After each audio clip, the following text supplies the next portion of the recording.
land a job offer in a very, very competitive market, you're going to need to know these 4 things. I'm Natalie Fisher, career mindset coach. I'm here to help you with how to land a job offer in the competitive market, in the most difficult market we've seen, and what landed 99 plus offers in the last 12 months with my clients and with the people who have been following me, and the breakthroughs. These are the 4 things that you're going to need to know. The first thing is what actually kills a job offer. And what I mean by this is what kills a search, a job search. What makes a search go stagnant? What makes a job search not work?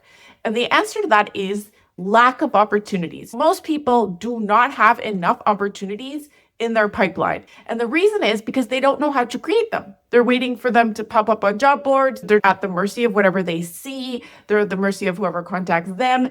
They're not actually going out there to skillfully create opportunity. They don't realize that's a possibility. They don't realize that's something that is completely within their control. So creating opportunity is the first thing that you need to master, and it is a skill that a lot of people do not have. As an entrepreneur, I have tried a bazillion things to create opportunity for myself and have now created a business that has a steady flow of referrals coming to me from years of having built up a reputation. Now, you can create opportunity right now with the right language, with the right words, with the right energy, with the right mindset. If you're interested in learning more about opportunity stacking, sign up for my free training, which goes into more detail about that. Thing number 2 you will need to do. These next 3 things are going to go into detail about how to close the offer and what you need to do once you actually get into the interview room. The first thing that most people don't get right is the communication of their value. So I have this concept called the VCVC Method. It stands for value creation, value communication.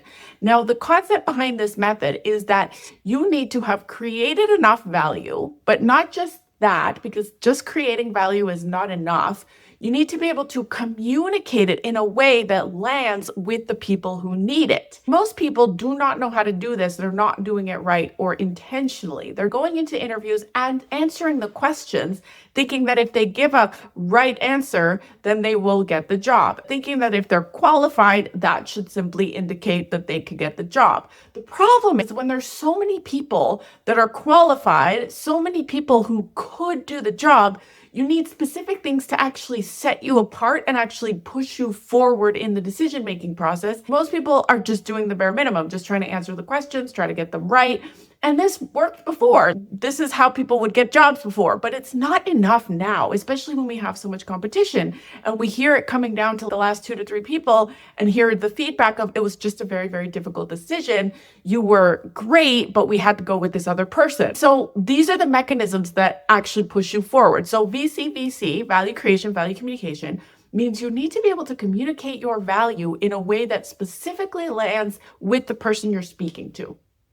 Okay, and that is an underrated skill that we don't learn and instead think, oh, well, I just need to go back and get more certifications, or I need to have more experience before I can have a shot at that job.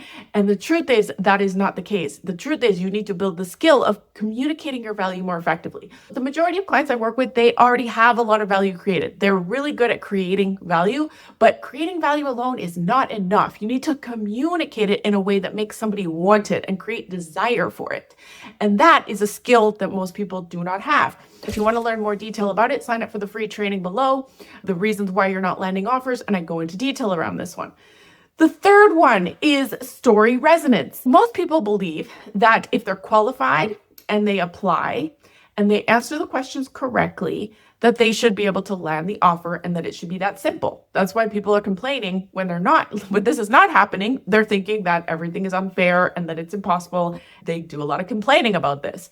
But the truth is, just being qualified is not enough. Yes, being qualified can get you in the door. It can make you look good on paper, but looking good on paper is just one part of it. So if you were, for example, if you were dating, you're in the market to find your life partner, or you're looking for a husband or wife, and you want to be partnered with someone, You might see somebody on a dating site and they might look good on paper. And you might be like, okay, cool. I'm interested in this person. They look good on paper. Let's meet them, right?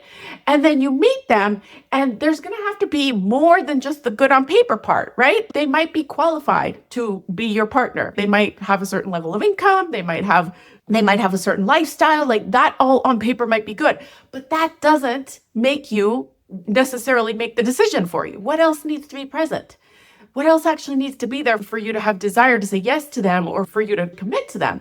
The answer to that is chemistry, emotional resonance. You have to have an emotional response to them. So looking good on paper is a good start, but it is definitely not what closes a deal. It's not what makes someone sign on the dotted line to commit to you, whether that's a job offer or whether that's marriage or whatever that is going to be. There needs to be an emotional component.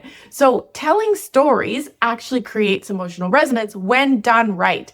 So the problem I see most of the time is people are telling stories with the STAR method. And the STAR method is a good method. I will not knock that method. I've taught that method my whole career and I've used it. But the problem now is that it's very much the bare minimum, because you can tell a STAR story and it can be technically perfect. And for those of you who don't know what STAR is, it stands for situation, task, action, result. It's a structure of how you lay out the facts of what you've done before.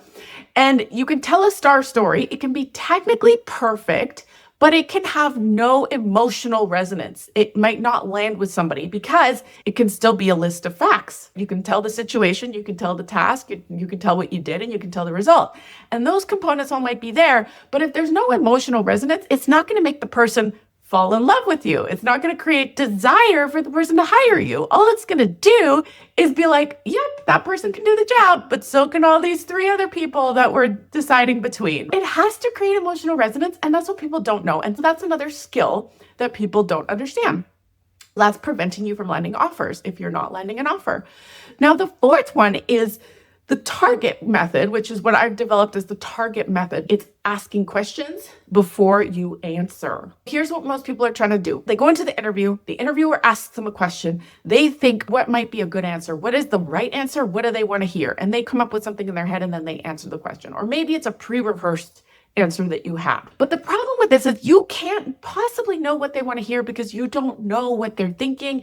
You don't really know why they're asking the question. You don't know the question behind the question. You don't really know what it is that they want from you. And one person is going to be focusing on something different than another person. Hiring managers, they're going to have different personality types. They're going to have different priorities. They're going to be prioritizing different things in their own heads. So what I suggest is that you ask strategic questions throughout the interview before you answer. This is another skill. You got to do it really specifically because you don't want to hijack the interview. They essentially are leading the interview, but you get to put in little asides where you get information that then lets you speak directly to what they want. And this is how you sell yourself. You sell yourself based on what's important to them, not on just what you think is the right answer. When we don't have that information, we're essentially shooting in the dark. You're like trying to hit a bullseye, but you don't even know where the bullseye is. And you have no idea what's actually going to land with that person, what's important to that person. If you would like more on this, there's a training I have in the comments called Why You're Not Landing Offers. And I go into these 4 mechanisms in greater detail. And I tell you what you need to do in order to create that emotional resonance with people, the value creation and the value communication that people need to hear in order for you to stand out, and how to create those opportunities in a way where your career never gets stagnant because you always have opportunities coming.